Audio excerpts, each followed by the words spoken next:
디모데전서는 사도 바울이 에베소를 목양하는 아들 같은 동역자 디모데에게 쓴 목회서신이고, 그 안에는 바울이 체득한 목양의 기본 원리들이 담겨져 있습니다.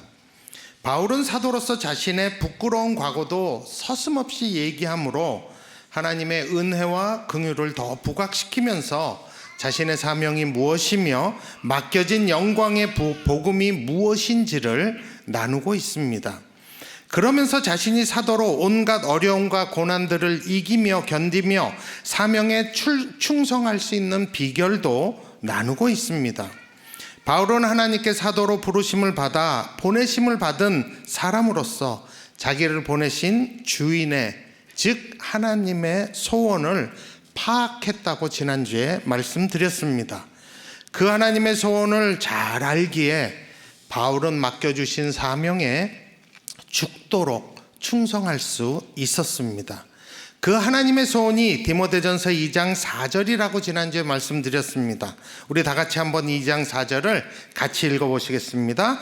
하나님은 모든 사람이 구원을 받으며 진리를 아는 데에 이르기를 원하시느니라. 바울은 누구보다도 먼저 성자 하나님이신 우리 예수님이 이 성부 하나님의 소원을 너무 잘 아시기 때문에 이 땅에 육신을 입고 친히 오셔서 기꺼이 자신을 대속물로 드렸다고 했습니다. 또한 바울이 하나 더 깨달은 것은 이 하나님의 소원이 어떻게 이루어지는가를 깨달았다고 했습니다. 이 하나님의 소원이 이루어지는 방법은 전도에 미련한 것이래 바로 하나님의 법과 식이라고 했습니다. 전도에 미련한 방법은 누군가를 보내셔서 그들이 전파하게 하고 전파한 그것을 모든 사람이 듣고 믿고 예수 이름을 부르게 하는 것이 전도에 미련한 방법입니다. 하나님의 사람들, 즉 교회를 통하여 하나님은 하나님의 소원을 이루신다고 했습니다. 사도 바울은 이것을 너무너무 잘 알고 이것을 확신하기 때문에 에베소 교회를 끝까지 포기할 수가 없었고, 자기가 가장 아끼고 신뢰하는 아들 같은 디모데, 자기 옆에 있으면 너무너무 의지가 되고 좋음에도 불구하고 그를 에베소 교회로 남겨두고 보낸 것입니다.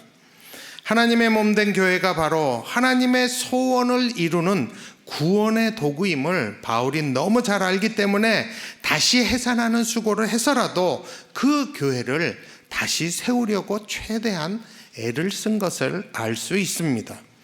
그래서 바울은 교회를 다시 세우는 구체적인 지침들을 디모데에게 디모데전서를 통하여 전달하고 있습니다. 바울이 개척해서 기틀을 잡아놓은 이 에베소 교회는 원래 에베소 지역이 항구 도시였어요. 그래서 그 안에 굉장히 많은 종교들이 있고 인종들이 있었다고 합니다. 에베소 지역에는 아주 음란한 이 아데미 신전 큰 게 있고 각종 마술과 사술들, 또 그리고 여러 가지 철학적인 이론들, 또 이원론이 팽배해 있었습니다. 수많은 신들이 있는 그 에베소에서 바울은 유일하신 하나님을 능력으로 전파하고 교회를 세운 것입니다. 그리고 2년 이상 거기서 머물면서 말씀을 가르치고 교회의 지도자들을 세웠습니다. 그리고 사명을 따라 전도를 갔는데 10년 후에 그 교회의 지도자들 중에 몇몇이 타락을 하고 거짓 가르침을 받아들여 전파하기 시작한 것입니다. 그러면서 에베소 교회는 심각하게 나락으로 떨어지기 시작되었습니다. 어느 정도로 나락으로 떨어졌냐 하면 디모데전서 1장 9절 10절에 보면 그 당시에 죄악들이 열거가 되어 있는데, 이 죄악은 에베소 전역의 죄악일 수도 있지만 에베소 교회 안에 있는 죄악이었습니다. 여러분, 제가 한번 쭉 거기 나온 9절 10절을 그냥 하나하나씩 읽으실 때 여러분 들으시면서 이 죄가 교회에 있었다 라고 생각하시면서 한번 들어보시기 바랍니다. 첫 번째, 그들 에베소 교회는 불법한 자들이 있었어요. 여러분, 이 불법한 자의 뜻은 법은 안중에도 없는 거예요. 법 없이도 잘 사는 사람이 아니라 법 따위는 무시하는 사람들입니다. 그리고 이 불법 한자는 이 유대인들이 이방인들을 비하할 때 쓰는 욕 같은 말이었습니다. 그런 사람들이 있었어요, 교회 안에. 그래서 같은 성도인데도 그런 말들을 쓰는 거죠. 또 복종하지 아니하는 자, 경건하지 아니한 자, 죄인, 거룩하지 않은 자, 망령된 자, 망령된 자는 세속적인 사람을 뜻합니다. 아버지와 어머니를 죽이는 자, 근데 이 죽인다는 원어는 사실 때린다는 얘기예요. 여러분, 교회 안에 있는 성도가 아버지를 때리는 거예요. 어머니를 때리는 거예요. 그런 일이 있었어요. 살인하는 자, 음행하는 자, 남색, 동성애하는 자, 인신매매, 노예상들, 거짓말하는 자들, 이든 사기꾼을 뜻합니다. 거짓 맹세하는 자, 바른 교훈을 거스르는 자. 여러분, 이게 에베소 교회 안에 있었던 죄악입니다. 이런 지도자들부터 이런 죄악에 빠진 거예요. 여러분, 한번 상상해 보세요. 너프드 게 목사인 저와 우리 장로님, 몇몇 장로님들이 또 우리 재직들이 이런 짓 한다고 한번 상상만 해보세요. 그냥 제가 믿음이 연약한 성도들을 대놓고 비하하고 욕하고 믿음이 저거밖에 안 된다고 막 면박 주고 하나님 말씀에 저부터 순종도 하지 않으면서 여러분들에는 순종하라고 막 협박하고, 말이 됩니까? 가족들에게 폭력을 행사하고 맨날 사모님 멍달고 오고, 예?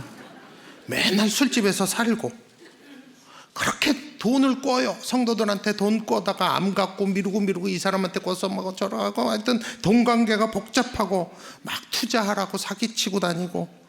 여러분, 그런 교회 다니시고 싶겠어요? 아니, 그게 교회입니까? 에베소 교회는 그렇기 때문에 모이기만 하면 늘 싸웠어요. 서로 정죄하고 싸우고 너 잘났다 그러면서 거짓 가르침이 난무하였습니다. 그러니까 에베소 교회는 하나님의 소원을 이루는 구원의 도구가 아니라 하나님의 걱정거리로, 근심거리로 전락한 것입니다. 그럼에도 불구하고 사람들이 모여요. 안 그런 사람도 조금 있었겠죠. 그래서 사도 바울은 그 디모데를 그 교회의 목회자로 남겨두어서 이 모든 문제를 바로 잡으려고 하고 있는 것입니다. 여러분, 디모데가 그 교회 목회하기 얼마나 힘들겠어요. 상상만 해도 힘들지 않을까요? 그래서 일단 바울은 편지를 써서 교회를 어떻게 목양해야 되는지 처방전처럼 내려보내는 것이 디모데 전서입니다. 사도 바울은 먼저 디모데가 목회자로 바로 서도록 자기 간증들을 얘기하면서 권면합니다. 그 다음은 하나님의 소원을 위해서 교회의 지도자들을 바로 세우도록 권면하고 있습니다. 그것이 디모데전서 3장이에요. 감독과 집사를 누구를 세워야 하는지를 구체적으로 말합니다. 그러면 여기서 말하는 감독과 집사가 뭐고 어떤 직분이었을까요? 먼저 우리가 이것을 알아야 되겠죠.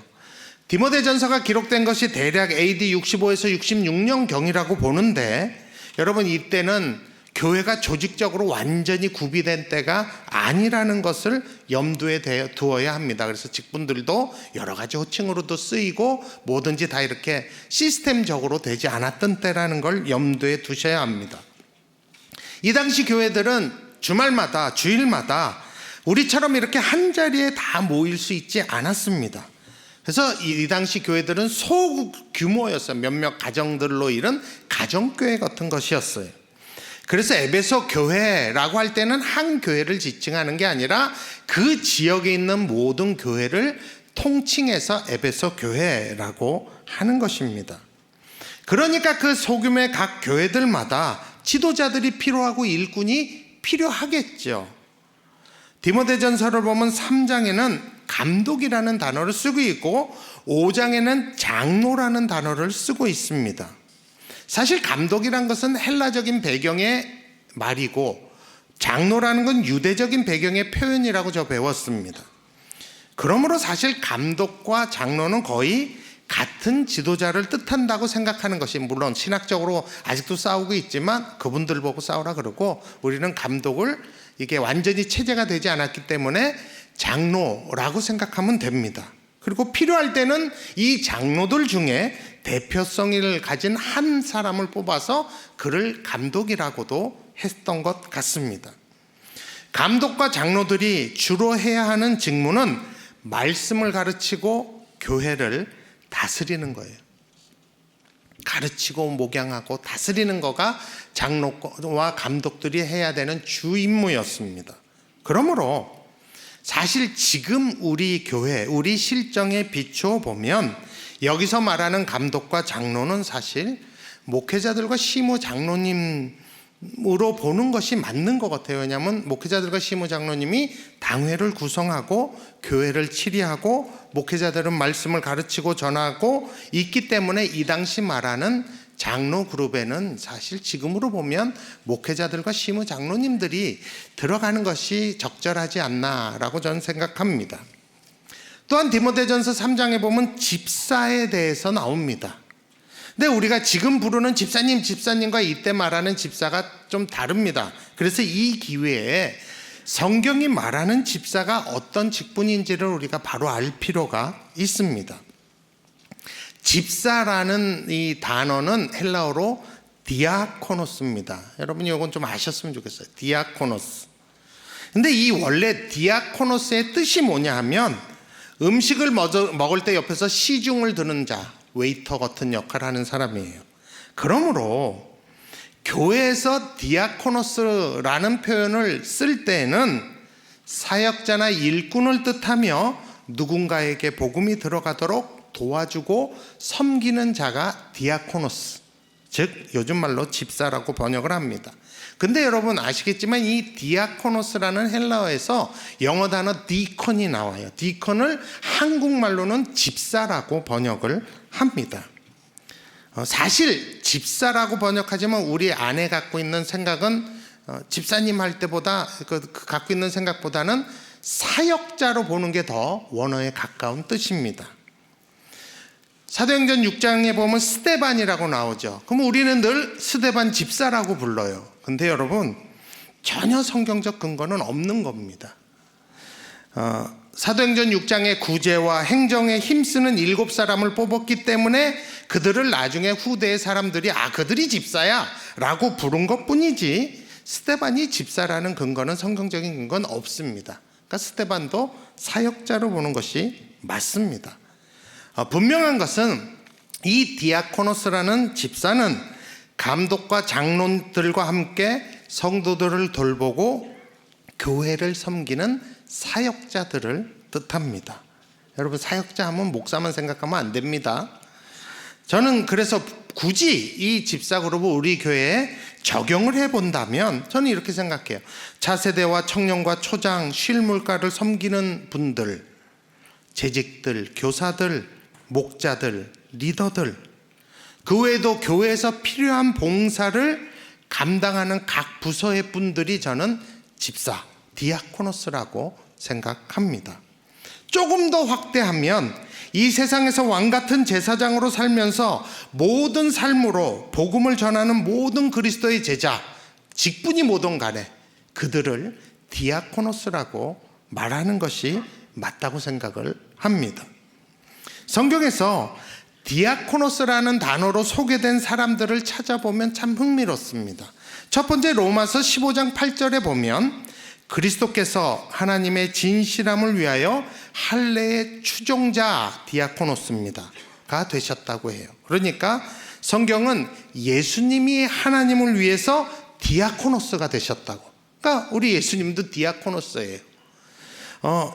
고린도전서 3장 5절을 보면 그런즉 아볼로는 무엇이며 바울은 무엇이냐? 그들은 주께서 각각 주신 대로 너희로 하여금 믿게 한 사역자 디아코노스들이니라.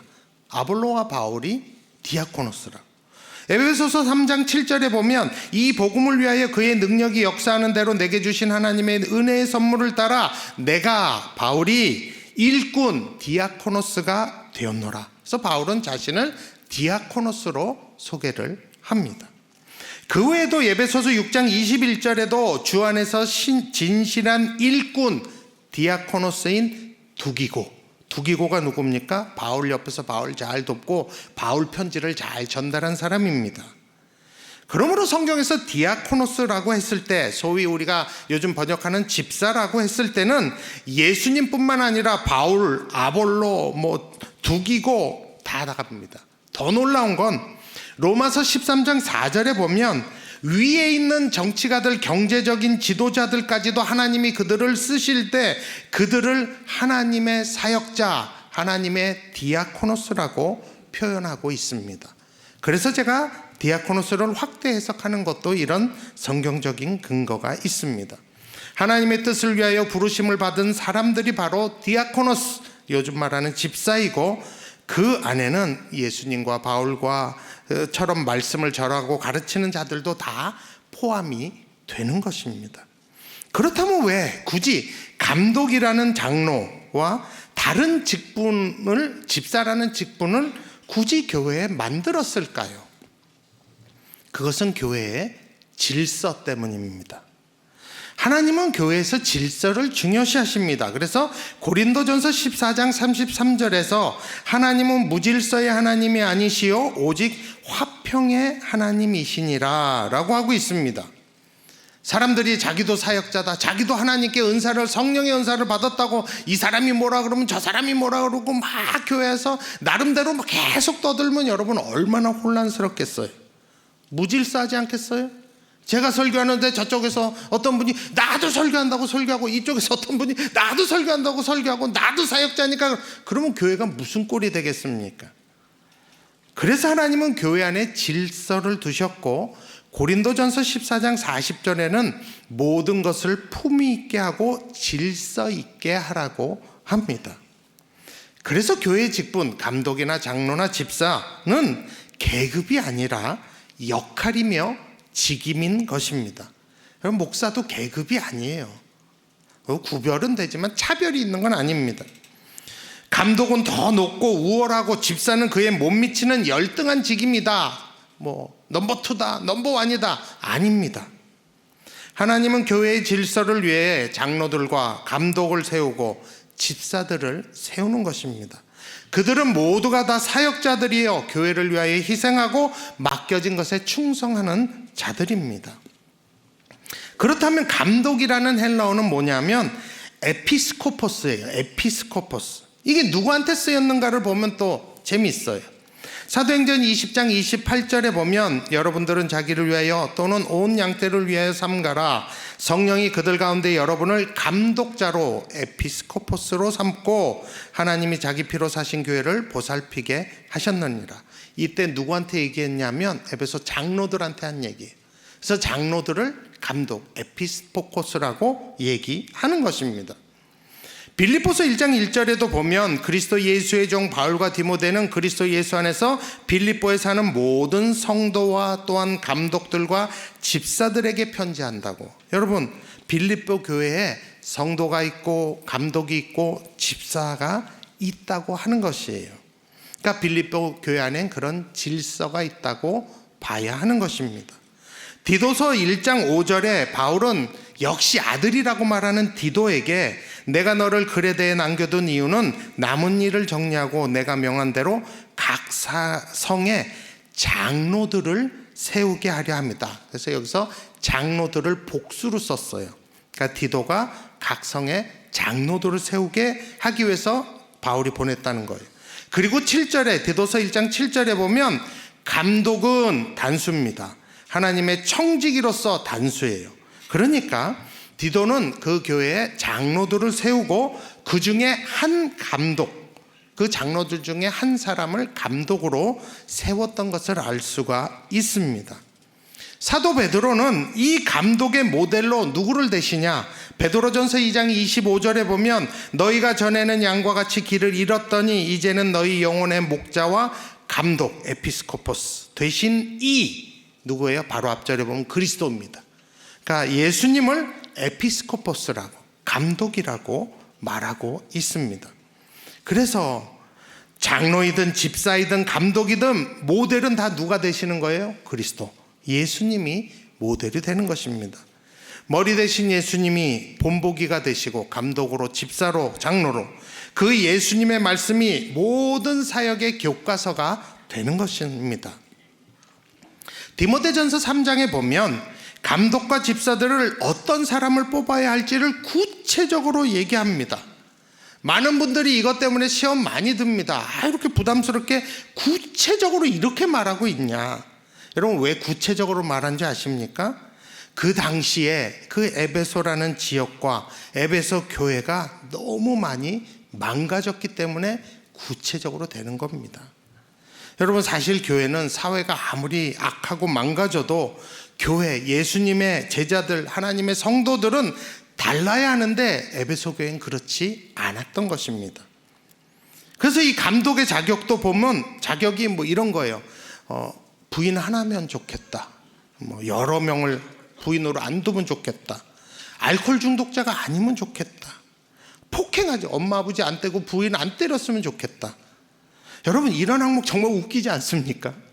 근데 왜 이렇게 했어요? 아까도 말씀드렸잖아요. 그런 일이 에베소 교회 안에 있었던 겁니다. 그런 목회자들, 그런 장로들을 에베소 교인들이 만나갖고 아주 질려버린 거고 뒤인 거예요. 그러니까 아예 뽑을 때 바울이 그거 알고 술 좀 안 먹는 사람 목사로 뽑아라. 장로 그냥 바람 좀 안 피는 애 장로로 뽑아라. 이렇게 얘기합니다. 그러니까 얼마나 목사랍시고 장로랍시고 만나서 맨날 술 먹고 놀고 바람 폈는지 우리가 알 수 있습니다. 디모데전서 3장에 나오는 이 감독과 집사, 장로와 집사의 자격들을 보면 많은 분들이 그런 얘기해요. 나는 절대 집사나 장로나 목회자의 자격이 없다고. 나는 절대도 잘 못하고 신중하지도 않고 잘 가르치지도 못하고 우리 집 애들 지질이 말 안 듣고 있고 난 가끔 술 한 잔씩 하기 때문에 나는 장로가 될 수도 없고 집사가 될 수 없다고 디모데전서 3장으로 얘기하는 분들이 꽤 되십니다. 제가 그분들에게 정말 진지하게 묻고 싶습니다. 그럼 언제? 그럼 언제 절제도 하시고 언제 신중하게 되시고 언제 그러겠어요? 아마 65세 이전엔 절대 안 되실 거요. 죄송합니다. 우리 교회는 65세면 집사고 장로고 안수 집사고 장로고 권사고 못합니다. 디모데전서 3장이 얘기하는 이 감독과 집사들의 조건은 그 당시 사회와 대조되는 그런 배경입니다. 실제로 상습적인 사기범이나 윤리적으로 성적으로 너무 문란하고 폭언과 폭행을 일삼는 자들을 이야기합니다. 그러한 이유로 여기서 말하는 자녀들은 다 큰 애들이 아니에요. 아주 어린 애들이에요.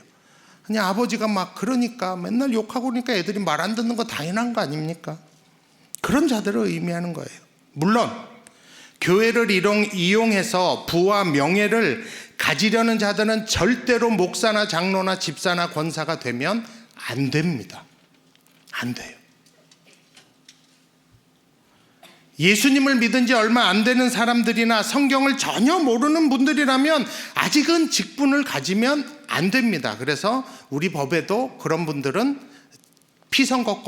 피선거인이 되지 못합니다. 그렇지 않고 교회 좀 다녔고 어느 정도 교회를 알고 성경도 알고 예수님을 사랑하는 마음이 조금이라도 있다면 그리고 하나님의 소원이 무엇인지를 알고 내가 속한 이 교회가 그 하나님의 소원을 이루기 원한다는 마음이 있다면 여러분, 저는 그런 분들은 어느 정도 교회에 기여를 해야 된다고 생각하는 사람입니다. 세상의 법과 식을 쫓기보다는 하나님의 법과 식을 잘 안 돼도 쫓고 싶은 마음이 있는 사람들이라면 저는 때가 되면 장로가 되고 집사가 되고 권사가 되고 또 하나님 부르시면 목회자가 되어서 하나님이 맡기실 때 저는 순종해야 된다고 생각하는 사람입니다. 만일 하나님께서 더 큰 사회적인 사명을 주셔서 좀 공적으로 도저히 여유 없는 그런 분이 계셔서 도저히 시간적인 여유와 여력이 없는데도 굳이 교회 봉사를 해야 된다, 저는 그렇게는 생각하지 않는 사람입니다. 그런 분들이라도 자기가 사랑하는 교회가 하나님의 소원을 이루기 위하여 어느 정도 한 귀퉁이라도 이렇게 기여하는 자세는 정말 좋다고 저는 생각합니다. 저는 오래전에 옛날에 세계무역센터 총재인 이희돈 장로님, 한 2해 전에 돌아가셨는데 그분 간증 굉장히 유명했죠. 저는 그분을 직접 뵌 적이 있어요. 같이 앉아서 그분의 간증을 같이 얘기 들은 적이 있어요. 자기는 전 세계로 출장을 많이 다녀야 돼서 교회에서 고정적인 직분은 맡기가 힘들다고 얘기하시더라고요. 그러면서 그래도 자기가 사랑하는 그 교회, 자기 교회 너무 사랑하기 때문에 내가 그래도 할 수 있는 거는 자기는 주차 봉사였대요. 그래서 그 모교회, 자기 본교회 나올 때는 꼭 미리 와서 주차 봉사를 하셨다는 말을 제가 직접 들었습니다. 참 그때 참 은혜 받았어요. 여러분, 오늘 사도 바울은 디모데전서 3장 1절에서 이렇게 얘기합니다. 미쁘다 이 말이요, 곧 사람이 감독의 직분을 얻으려 함은 선한 일을 사모하는 것이라 함이로다. 여러분, 감독은 장로라고 생각하라 그랬어요. 감독의 직분을 얻는 것과 선한 일을 사모하는 것이 같다는 뜻이에요. 이 구절은 감독의 직분을 얻는 것 자체가 선한 일일 수 있다는 얘기예요. 또 선한 일을 사모하는 사람들은 감독의 직분을 사모하라는 얘기입니다. 하나님께서 교회를 위하시고 하나님의 소원을 위하여 장로의 직분을 맡기고 목사도 맡기고 집사의 직분을 맡기는 것, 이거 선한 겁니다. 가치 있는 일입니다. 높은 뜻 푸른 교회는 장로가 6년 단임제입니다. 담임 목사는 6년마다 재신임합니다. 여러분, 6년간 시무장로를 하는 것은 선한 일입니다. 정말 교회가 교회답도록 우리 목회자들과 함께 장로 그룹이 되어서 기도하고 교회를 섬기고 또 교회의 중요한 일들을 결정하는 것은 선한 것입니다. 좋은 교회는 좋은 지도자들, 좋은 사역자들, 좋은 성도들이 있어야 좋은 교회입니다. 제가 왜 이런 말을 드리냐면, 우리 높은 뜻 푸른 교회는 장로님 되는 걸 너무 싫어하는 분이 많으세요. 아주 장로 기피증이 심각합니다. 너무 장로 되려고 환장해도 안 되죠. 그건 안 돼요. 다른 목적이 있으면 안 돼요. 그러나 여러분, 장로가 되는 것은 선한 것입니다. 하나님이 주인 되시는 교회, 보이지 않는 성전을 짓는 사명이 있는 교회가 되도록 여러분, 오늘 장로 선거에 적극적으로 참여해 주시기를 부탁드립니다. 우리 교회는 교회가 크기 때문에 누가 누군지 모른다는 약점이 있어요. 그래서 당회는 몇 해 동안 그것을 고민하면서 피선거권자를 줄여놨어요. 여러분, 다른 교회는 100명 넘어요. 100명 중에 4명 뽑아야 되는 거예요. 근데 우리 교회는 그걸 대폭 줄였어요. 그리고 중간에 사퇴하는 분들 다 받아들였어요. 그래서 오늘 명단이 나온 겁니다. 투표한 결과 3분의 2 이상 득표하신 분은 장로로 선출이 되는 겁니다. 오늘 되지 않으면 1.5배수 4명의 장로로 우리가 허락을 받았는데, 오늘 한 분도 뽑히지 않으면 우리가 6명으로 1위부터 6위까지 줄여놓습니다. 그러면 다음 주에 되면 이 6명 중에 여러분은 4분을 선택하실 수 있는 것입니다.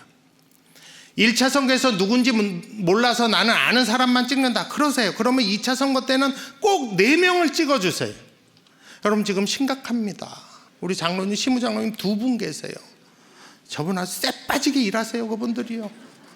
장로님 더 뽑혀야 됩니다. 왜냐하면 저는 만 8년 후면 은퇴입니다. 그러니까 이번에 뽑히는 장로님들이 은퇴 후에 어떤 교육자를 모실지를 당회에서 몇 년 후에 같이 의논해야 돼요. 먼저 중요한 분들이에요. 가급적, 여러분 잘 모르신다고 하죠. 레이더 조금만 드시면 다 교회 봉사했던 분들이기 때문에 여러분 레이더를 좀 돌리시면 아실 수 있어요. 그러면 4분 찍어주시고, 처음엔 못 찍겠다 그러면 2차 투표에 꼭 4분을 찍어주시기를 부탁드립니다. 또한 오늘 본문은 집사의 직분을 잘한 자들이 누리는 복과 받게 되는 은혜도 얘기합니다. 우리 다 같이 디모데전서 3장 13절도 같이 읽어볼까요? 집사의 직분을 잘한 자들은 아름다운 지위와 그리스도 예수 안에 있는 믿음의 큰 담력을 얻느니라. 여러분, 하나님의 소원을 위하여 하나님의 교회에서 하나님은 집사로 직분을 맡깁니다. 초대교회든 현대교회든 어디 가나 장로보다는 집사가 훨씬 더 많습니다. 당연해요. 집사님들은 소규모의 그 많은 사역들을 맡아서 교회에서 목양과 봉사를 하는 분들이에요. 생각해보세요. 차세대 교사인 어느 한 집사님이 맡은 아이들 중에 하나님의 소원을 이룰 자가 일어난다고 생각해보세요. 저는 그렇게 믿거든요. 우리 김동호 목사님도 늘 하시는 얘기 있잖아요. 자기가 교회를 좋아하게 된 이유는 주일학교 선생님 때문이라고. 그런 분들 많습니다. 한두 분이라도 리더로서 내가 조금 더 신경 쓰고 권면하는 그룹이 있다면 그 교회를 든든하게 하고 그런 교회가 하나님의 소원을 이루는데 쓰임받지 않겠습니까? 한두 명이라도 내가 선한 영향을 끼치고 말씀을 나누며 같이 기도하여 이 집사의 직분을 잘 한다면 우리 오늘 본문은 그런 자들에게 아름다운 지위를 얻게 될 거라 그래요. 여러분, 아름다운 지위는 간단해요. 이 원어를 보면 업그레이드를 뜻합니다. 그러니까 집사 일을 잘한 분들은 내 믿음도 업그레이드가 되고 내 마음도 업그레이드가 되고 내 영적인 수준도 업그레이드가 되고 대인적인 관계도 업그레이드가 되며 사회성도 업그레이드가 된다는 얘기예요. 집사 직분 잘하면 업그레이드가 됩니다. 그리고 집사의 직분을 잘하면 예수 안에 있는 믿음의 큰 담력을 얻게 돼요. 여러분, 이게 무슨 말이냐면 여러분, 교회 일이라는 게 내 힘으로 되는 게 없어요. 영적인 일이라는 게 내 힘으로 되는 게 없어요. 여러분, 내가 말 하나로 사람 변화시킬 수 있어요? 없어요. 성령의 능력이 필요해요. 성령의 역사하심과 일하심이 필요해요. 그러면 뭐 할 수밖에 없어요. 내가 못하니까 기도할 수밖에 없다고요. 교회를 하면서 기도하게 됩니다. 그리고 나면 그 기도에 대한 응답을 체험하게 되죠. 그것을 통해서 믿음이 커가는 거예요. 이것도 되네? 하나님이 이 기도도 들어주셨네? 이러면서 내 기도의 영역이 점점 늘어가는 거예요. 처음에는 불가능하게 보이는 기도할 엄두도 안 났던 일들이 이 집사의 직분을 하며 기도하면서 하나님의 능력을 체험함으로 인해서 이 별의별 게 다 응답이 되네? 하나님이 하네? 이러고 믿어지는 거예요. 그러면 기도의 영역도 자꾸 커지는 거예요. 내 기도하기 바쁜 사람이 남 기도하기 시작하고 나라와 민족을 위해 기도하고 열방을 위해 기도하고 그게 믿어지는 거예요. 여러분, 이런 일이 일어납니다. 정말 집사, 권사, 장로의 직분을 잘한 분들이 이런 일이 생긴다는 걸 저는 우리 높은 뜻 푸른교에서 본 사람입니다. 정말 봤어요. 어떤 분들은 정말 영광스럽게 이 권사의 직분이, 이 집사, 부장의 직분이, 교사의 직분이 영광스럽다는 분 많이 봤습니다. 저는 우리 모두가 그런 복을 받았으면 좋겠습니다. 선한 일을 사모하고 우리가 사랑하는 내 교회, 우리 교회인 높은 뜻 푸른 교회가 좋은 교회 되도록 여러분 나름대로 기여하실 분들은 기여해 주시고, 장로님으로 피택되면 제발 사퇴 안 하셨으면 좋겠어요. 부탁드립니다. 부탁드립니다. 그리고 여러분 장로 선거에 적극 참여해 주시고 일주일 동안 또 기도해 주시면 오늘 5시 지나면 우리가 후보자 6명 올릴 테니까 일주일 동안 잘 기도해 주시고 기도문 갖고 해 주시기 바랍니다. 이 시간에는 이 설교를 적용하는 기도를 하고 싶습니다. 우리 장로 선거를 위한 기도문, 여러분 다 눈 뜨시고 앞에 보는데 천천히 저와 함께 이 기도문으로 기도하시겠습니다. 저랑 같이 제 속도에 맞춰서 해주시기 바랍니다. 우리 눈 뜨고 기도합니다. 높은 뜻 푸른 교회의 주인이신 하나님, 우리를 예배자로 불러주시어 예배를 드릴 때마다 임재하시고 함께 하시니 감사합니다. 또한 교회의 기초와 머리가 되신 예수님을 본받아 하나님의 뜻을 이 땅에 이루고자 힘쓰게 하시니 감사합니다. 하나님께서는 이 땅에 희년 정신을 실천하고 보이지 않는 성전을 지으며 올바른 장로 정치를 행하는 민주적인 교회를 이루시고자 높은 뜻 푸른 교회를 세우셨습니다. 그 부르신 사명을 온전히 감당하도록 당회 구성을 위한 장로 선거를 허락하시니 감사합니다. 한국교회가 하나님께 범죄하고 세상 사람들에게 손가락질 받는 가장 큰 이유는 교회 지도자들의 부족함과 죄악 때문인 것을 인정하고 회개합니다. 그래서 감독의 직분을 맡은 장로를 세우는 일은 매우 중요한 줄 압니다. 하나님, 이 일을 친히 주관하여 주시고 역사하여 주옵소서. 하나님을 사랑하고 복음 위에 굳게 서 있어 예수님을 잘 믿는 믿음의 장로를 세워 주옵소서. 하나님과 성도들 앞에 늘 겸손하며 섬김의 본을 보이고 교회가 힘쓰는 보이지 않는 성전을 짓는 일에 먼저 헌신하며 모범을 보이는 장로를 세워 주옵소서. 목회자들과 잘 연합하고 서로 격려하며 허심탄회하게 대화하며 서로를 존중하는 장로를 세워 주옵소서. 장로 선거를 하는 성도들은 먼저 기도로 준비하며 하나님의 뜻을 묻고 기쁨으로 투표에 참여하게 하옵소서. 또한 피택되는 자들에게는 자원하는 마음과 하나님의 뜻과 때에 순종하는 믿음을 주시고 피택되지 못한 자들 모두에게도 믿음의 진보와 소망이 있게 하옵소서. 장로 선거의 모든 과정이 하나님과 세상 앞에 온전히 덕이 되고 본이 되게 하옵소서. 이 선거를 통하여 세상에 부끄럽지 않은 바른 믿음의 공동체를 세우게 하옵소서. 장로 선거의 모든 과정에 사람의 상식이나 전통이 주인되지 않고 오직 하나님의 영광을 나타내는 것에 우리의 온 마음과 중심을 드리게 하옵소서. 높은 뜻 푸른 교회의 주인 되신 제가 마지막을 기도합니다. 하나님의 일하심을 기대하며 예수 그리스도의 이름으로 기도합니다. 아멘.